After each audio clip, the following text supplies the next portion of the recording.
prepared for today's live. We are live across the globe, you guys. We are everywhere. We are on Instagram. We are on Facebook. We are on Twitch. We're on Twitter. We are on Roku. We are on Apple TV. We are global with truth today, and it's going to be an epic show today. And it is a show. We are going to come together in knowing the truth.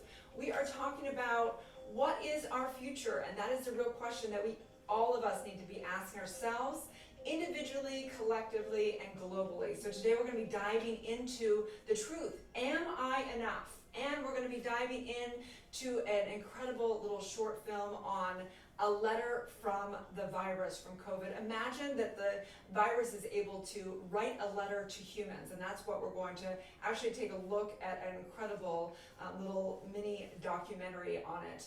And then also I'm going to interview Sean Henricks, who is created the mini documentary short film on that, traveling around the world and getting into the concept and the conversation around the sentient beings, animals, and knowing that they are spiritual beings as well as us. We are one family on this globe, and we have to ask, what is our future? Knowing the cause and effect that if we don't take care of our family and we kill off and extinguish the life force on this planet, we will in turn kill off ourselves, and that's exactly what's going on.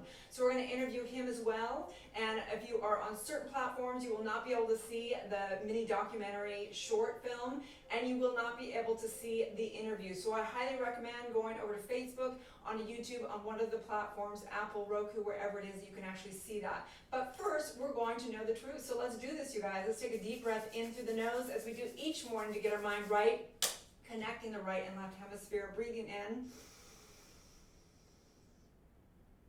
and exhaling out. I recognize right here and right now the power that be, the power that I am, the power that you are. I recognize right here and right now everything is good. Everything is good. I recognize that there is something within you and me that knows the truth, that we are one, that we are all this one big family together. I know today is a divine day to know the truth, who we are. I say yes to today. I say yes to the beautiful sentient beings that are on this planet. I say yes to our oneness, our greatness, our goodness. I know the truth that as we use this cause and effect to harm anything on this planet, we in turn harm ourselves. And in this truth, I know that I choose harmony. I choose the future of our oneness, of to create oneness and harmony with all life, sentient beings, all in this universe and beyond. I know the truth of who we are. I know the power that be, and I say yes to all the incredible workers on this planet, people that are bringing truth to the world, bringing consciousness, bringing our oneness together, through the nurses, through the doctors, through the film, people, through media, through all the people that have good intention. I say yes to love, yes to harmony, as together we say, and so it is. Okay, it is interesting. This technology, I have to say, you guys, it's very fascinating to watch and learn and grow. I've been diving so into all the technology. I know that globally around the world, we are having and being demanded to do things we've never done before, one of which is technology. I've spent so much time with the producers, with myself, learning all these technologies, and I say to all of us out there, it's time to innovate, it's time to grow, individually, collectively, and all above, knowing that we can do this. We can survive, we can thrive, we can, there's answers, there's innovations, there's technologies. And so today we have to ask the question, are we enough? Are we enough? And that really is the question. And as I work with so many clients around the world, and I train and develop spiritual leaders and coaches and bringing spiritual distinctions into their personal and professional life, we have to ask, are we enough? And it's a question I used to ask myself for years. Am I enough? It was one of the commands through the trauma that I had gone through. I recognized that one of the decisions I had made was that I'm not enough. I must not be enough. I must not be enough for my dad and my mom to get a divorce. I must not be enough to not be worthy of love. I must not be enough for X, Y, and Z to be as good as the women on the magazine covers. I must not be enough, right? And when I began to really heal myself and recognize I am enough, a profound thing happened one day. I'll never forget it. I actually realized that I'm not enough. That individually, I'm not enough. That I'm only enough when I rise in the occasion in all relationship, when I rise in my ability and use my energy for good. I'm not enough without you. I'm not enough without community. I'm not enough without making a difference on this planet. I truly believe that it is our obligation, that it is our responsibility to do and work for the highest good. And so today is a conversation about that. Are we enough? And then that goes into another deeper question of, are we enough? And it is, are we enough? Is the coronavirus enough to have us wake up? Is the virus, is the pandemic, is everything we're going through enough to actually have us wake up to the truth of who we are and take action? So today I'm actually showcasing through Connect TV, and Kent, thank you very much, and Sean Henricks, of going deeper into this conversation. Deeper into the conversation is, are we enough, and what is our future? And I actually invite each and every one of you to go to extinctionendshere.org. They're raising awareness, raising capital to help, and there's all kinds of things going on right now. There's poachers right now doing a lot of harm on this planet. It's time for us to awaken, and I know it's a counterintuitive thing. It's like, how can I help someone else when I can barely survive myself? It's actually the law of the universe states that what we want, we actually have to give. So if you want to survive, you've got to help others survive. If you want money, you've got to give money and give value to be able to receive money. If you want love, it's not about getting love, it's about giving love.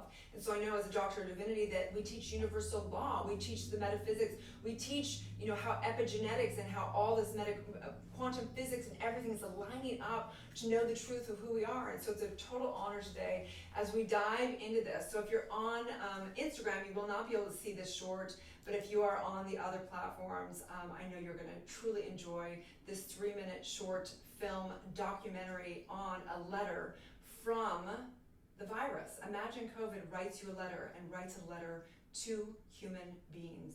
So stay tuned.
That we all have had responsibility in, and we can easily point the finger. We can easily say what's wrong with the world, and we can easily measure the destruction that we've had and the cause and effect of the choices that we've made globally and individually.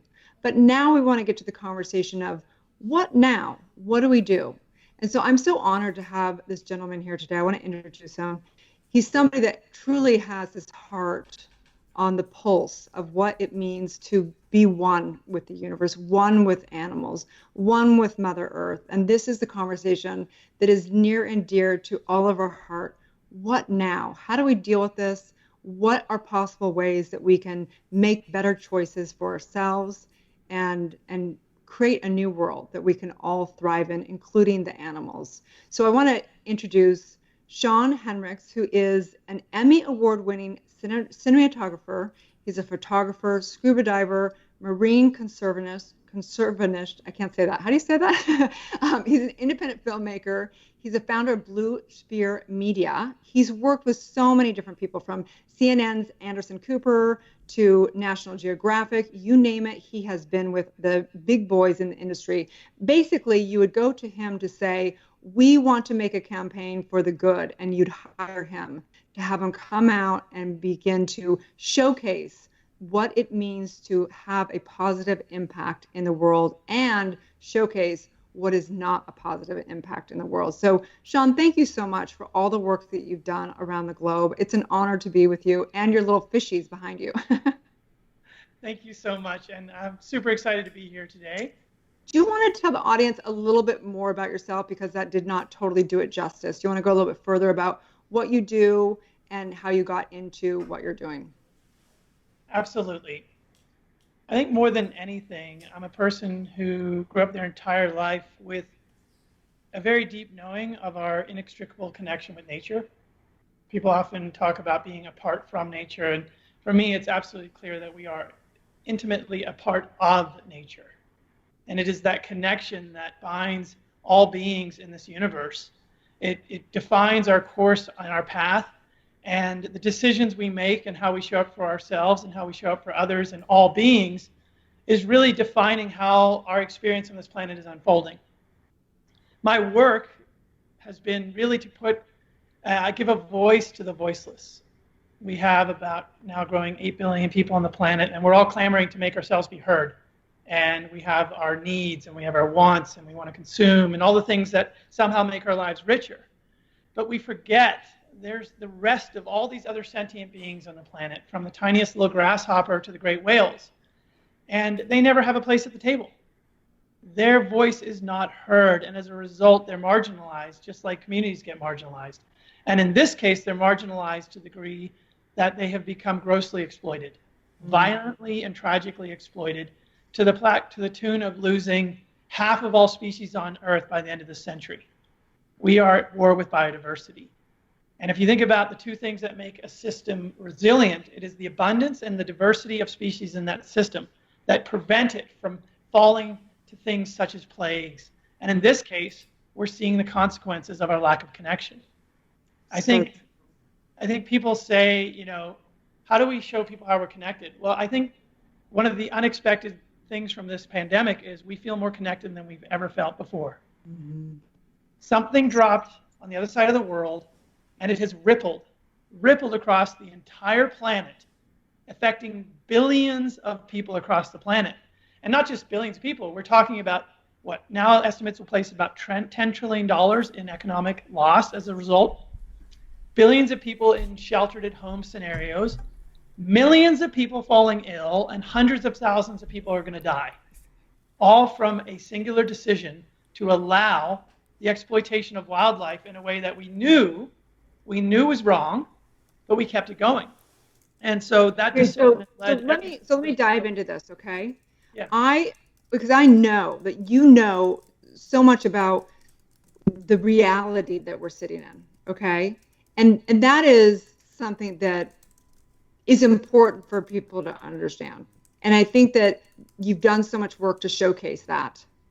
But I want to actually take this even further in this conversation today. I want to know, because your mind is thinking of, how do I protect, Mother Earth? How do I protect these sentient beings? So now what? We are where we are, right? And we have to accept it is what it is. And I don't want to cut you off, but at the same time, I want the world to begin to say, now what? Now, and you have this voice and this heart that is speaking for that voice. Please tell me, what do you see? What can we do? Obviously, there's a zillion things we can do as far as, buying, products that aren't toxic, that aren't putting waste into the ocean. But really and truly, like when you go, what is realistic? What can somebody like I do, or somebody that's individual in their house, versus somebody who is, politician put in place? I know that you have the mind to think like this. So I'm dying to know how you see what we can actually do today to take action. All right, let's dive right into the deep end then.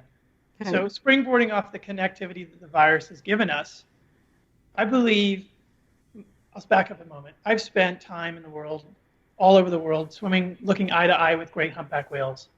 I've had these magnificent manta rays that are 20, 25 feet across, hovering over me with their eyes piercing into my soul.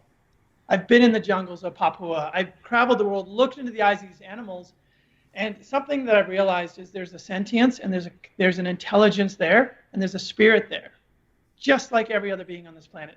I've played with a clownfish that has been friends for 10 years with one diver. They have a personal relationship. But people think of things as just fish. And so what I've come to realize is something that in our hearts we knew as children to be true. There is a deeper intelligence. There's a deeper soul and spirit out there that we're all a part of, every single one of us. And because of the trappings of modern society, we have come to believe that we're separate. So where can we go from here? To me, it's less about the actions immediately and more about what we do in the internal process. And I've looked at a lot of animals and I'm like, well, what do human beings bring to this system that other animals don't? Because in many ways, other animals don't build shopping malls and build highways and cut down forests. They live in synchronicity. So what are we bringing? Well, other than acting like a fire that rips through the jungle, burns everything to the ground, and then hopefully it recovers, which honestly our species tends to behave mostly like, there's something else about us that is incredibly beautiful. And it's our capacity for abstract empathy. Global empathy. I can weep for an animal I've never met. I can stand in defense of a forest I've never been to and I might never go to. And I can feel that. That ability for us to feel empathy for something that never has touched our lives in a physical way is incredibly unique that I've seen to our species. Largely because of the way we've evolved and the fact that we have also this technology that enables that connection. And perhaps if elephants had the internet, they might be able to do it too. But they don't. So what I'm hearing, and just to kind of stay this back, because what I'm hearing is, and I love this so much, what I'm hearing is that we can do a lot of things, but what's even more important, and I preach this all the time, it's about in the truth of our oneness, it awakens people to take inspired action that may be unique for them. And what I'm hearing from you is that, and why I think you're probably so driven in the work that you do, is it's in showcasing that suffering. It's in showcasing and showing that this is an actual sentient spiritual oneness. This the same spirit that's in this one animal lives as all of us, that oneness. And when we recognize that, when we even see that, that could be the one thing to do, is to actually just have people witness that. And in witnessing that, they will naturally want to make new choices. Is that what I'm hearing you say? Precisely. Yeah. You know, we have a habit of objectifying things we don't understand or things we want to exploit. And objectification has been used in slavery. It's been used in all kinds of abuse. And it continues to be abused with animals and forests and natural resources. Resources, even the word, right? But when something has a spirit that you connect with, when it has a name and it has a personality, that changes everything for you. And what I have come to realize is if people can feel, not think, because the mind follows the heart. If people really are able to tune in and feel that deep connection that we have with these other beings and expand our empathy, not just to our own personal lives, not just to our immediate family, but beyond that to others and other species, everything becomes possible because now you're showing up for it in a way that you're seeking to support it versus being told you have to not do something. You are tuning into the reality, and just like you don't have to be told to protect your children or your loved ones, if someone's kicking in the door, you hold that door closed, right? You defend it. No one has to tell you to do that. If you feel that same connection for these other beings and that empathy, you will choose to stand in their defense. That's what I love about your work. There's a lot of documentaries, you will, on kind of the disgusting aspect of the, meat industry and different things. And I love that you've shown also just the beauty that we are so out of touch with. We really are. So how can somebody get more in touch with that? Maybe they can show something to their child or something and begin to have a relationship, even though they're not necessarily physically with the animals. How can they really begin to relate? Because it's quite frankly like the coronavirus. If it's not somebody that's died in your immediate family, it's almost hard to even think it's real, So how do we even put a realness to the animals so that we can connect at some level? I think that's where the age-old art of storytelling and art come into place. You know, art transcends culture.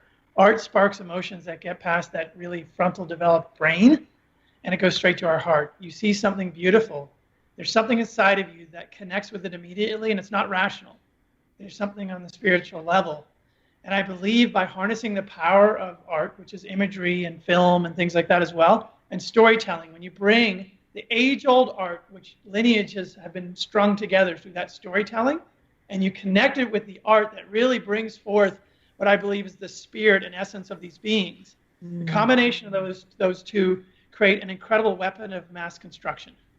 It's something that brings us together, unifies us, and whether or not we actually met that animal in person, we start to fall in love with it, and we start to see it as a spiritual, sentient being, as we are. Totally. So I have to ask you the hard question, the tough question, okay? In the short film, I guess is what I call it, Extinction Ends Here. Yeah. You asked and posed the question, am I enough? Meaning that human beings, we're seeing we've done enough destruction on the planet. We are now seeing the cause and effect. You know, we're dying. We're going to die off because of what we've caused. And the question that you pose is, am I enough? Is the virus enough to give us a wake-up call to make the right choices? And what I'm just curious to know, do you think it's enough? Wow, depends on the mood I'm in, right? But one of the things I know is there's a moments of grace in history when things seem impossible. And as I think Einstein was the one who said it, no problem today will ever be solved with the same level of consciousness that created it. There's these moments of grace where consciousness takes a jump. Mm. And there's a catalyst. There's that moment, the spark is lit.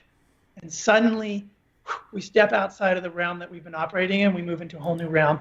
And then everything becomes possible. I feel like if there were ever a moment in my life, there's ever been a moment in my life, it's not this month, it's right now. It's happening right this moment as we're speaking, right this second. That possibility is opening up, and I don't know how long that door stays open. And either humanity, our species, tunes into it and takes what is considered a horrific pandemic and embraces it as also a beautiful opportunity to feel our connectedness, not just with each other, but literally how connected we are with the treatment of this planet. The life support system is crying out right now, can you hear me? And is it enough? I think we're going to answer that question in the next few weeks. We're going to answer that question. My hope is that we have learned a very hard lesson, but more importantly, not just from a threat standpoint, suddenly in those quiet moments, we started to feel something we had lost. We started to feel connections with our family that weren't so vibrant as they used to be, and now they're coming back. Slowing down, breathing air. Air starts to taste better, right? Sunshine means more because it's another day that the Holocaust hasn't hit. So my hope is that we step in. I'm not a forecaster. We're going to answer that question. 8 billion, almost 8 billion people are going to answer that question in the next few weeks. And with that answer, it's going to become either a very beautiful course, or we're going to race back to our consuming fossil fuel addiction. And this will not be the last shot across the bow. In fact, this may be the gentlest we ever get. It's interesting that you say that, because I heard something yesterday that Range Rover has stopped, and don't quote me on this because I don't have facts on it, but I heard they stopped production, and they're not going to be doing production the rest of the year. And I think that they were planning on going to hybrid vehicles, and maybe this is the time that these companies are looking at. They have to take the leap anyway to get to the laws that are coming into effect anyway. So hopefully there will be some things, but I think we have a long way to go. But I truly believe, Sean, that your work, which is really divine work, you are a minister showing through the work of showcasing the voice for the animals and for the planet. And so I truly believe that this work is the best work on the planet, because it really is in the awakening to our oneness that it awakens our choices for harmony. So thank you so much for every single thing that you do. It's so beautiful. Tell everyone where they can see your work, how they can find out more about you, and everything. Brilliant. And thank you so much for that. In all humility, I really think of myself as a conduit. And the more I silence my ego, the more the truth just flows through me. And so my work is to disappear from that equation and just let the truth and the work flow through, because it flows through all of us. I just happen to have a voice for it. And hopefully that voice raises a lot of other voices. In terms of following the work, we just launched a massive global campaign, extinctionendshere.org. And it is trying to get 1 million people to sign up to say, we no longer accept the status quo in our treatment of wildlife. And we are calling for a ban in these markets and this trade. We're calling for it to end right now. It's a great place to see it. I am part of a global collective called Sea Legacy, sealegacy.org. And you can find a lot of our work up there. And you can also check out my work. Can they donate? Can they donate, or can they volunteer, or how We else can they get involved? Especially in a time like this, we are pulling pieces together to make these campaigns work. So financial support does mean a lot right now. And do I have like 30 more seconds here? Of course, yes. Right now, the marine protected areas in the forests of the earth are being hammered by poachers because there's no guards. It's one of the most unseen consequences on how, basically, when people are on lockdown and there's no tourists, the sacred forests, the ancient rivers, the beautiful marine reserves are being hammered. And we need to put a spotlight on that, and we need to support the communities that are charged with protecting them. So do we need support more than ever right now? You can donate at sealegacy.org. And also, if you want to follow my work directly, you can also see me at Sean Heinrichs on Instagram. And we're always posting both the positive, the challenges, but really inspired ways that you can get involved. Amazing. And then you also are showcasing your work on Connect TV. So you guys can find some of the work there as well. We're so honored to, learn more about you and just have you're doing so much great work for the planet and for our oneness. So thank you so much. Have a beautiful, beautiful day. And thank you again from the bottom of my heart and from the bottom of so many people's heart. Okay. Have a beautiful day. Thanks, you guys. Have a beautiful day. Amazing. Thank you, Sean. Incredible work, you guys. So you can go to extinctionendshere.org and you can get involved. I actually just put, they have a little thing for your Facebook profile you can put around it. Extinction Ends Here. Right now, right here, it's time, you guys. Our cause and effect. And so today I want to get into the law of the day, which is universal law of cause and effect. And we understand that today is all, like every day, we have to understand how to align with universal law and how to get our mind right in all of this work that we're doing.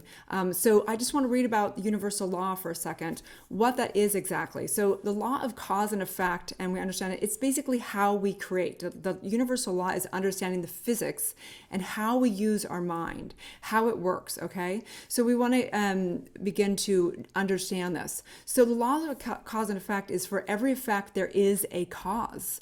And it is spirit. It's the higher self. It's consciousness. It's what's creating through the divine mind, going through our beliefs, through our feelings, through our thoughts, which cause all the circumstances of our life. And of course, has a cause and effect, can be positive or negative. And we're seeing part of that negative right now. So this is the triune nature of the creative process, the unfoldment of thought through the law, which is it creates through every single cell. It creates through our subconscious mind. It creates through the divine mind. And this law responds in direct proportion to our beliefs. And our belief is what is our individual, our collective, and our cosmic belief. It's what we be and live. It is the cause and effect. Your experience of life changes the degree to which you change your core beliefs and thinking. And that is really, truly what Sean and that organization, so many great minds are doing. We're trying to change the belief, understand our oneness. And when we awaken to our oneness, we awaken to our greatness. So let's just take one nice deep breath in together, you guys, as we go into our day, taking a deep breath in through the nose. Expanding our mind, connecting with the infinite, the finite, all into all sentient beings, Mother Earth, and our greatness. And so in this, I say today is the day to wake up to wake up to our oneness, to wake up and say, what can I do? And whatever it is that I want, I've got to give that away. If I want life, I actually have to choose to give life and help life. That is the experience, the perfect cause and effect of this life. And so I say yes to all of it. I say yes to all of it. I say yes to you. I say yes to me. I say yes. So if you're the first time on this stream, I'm Dr. Erin. I'm a doctor of divinity. I am a New Thought minister, actually, and I'm a best-selling author, transformational speaker. I am the founder of Good Morning La La Land and the Dr. Erin Show, along with Soul Society, where we train and develop people in their personal and professional life to align with spiritual distinctions, in their oneness and in their greatness. You can check all this out across all social media, on Facebook, Instagram. We're actually just part of it's on Instagram, YouTube, Twitch, Periscope, Twitter, all the above. We're also on Apple TV, iOS. We are going to be taking this into the podcast as well. Roku, all the above, you guys. Have a beautiful day, and may you live your truth.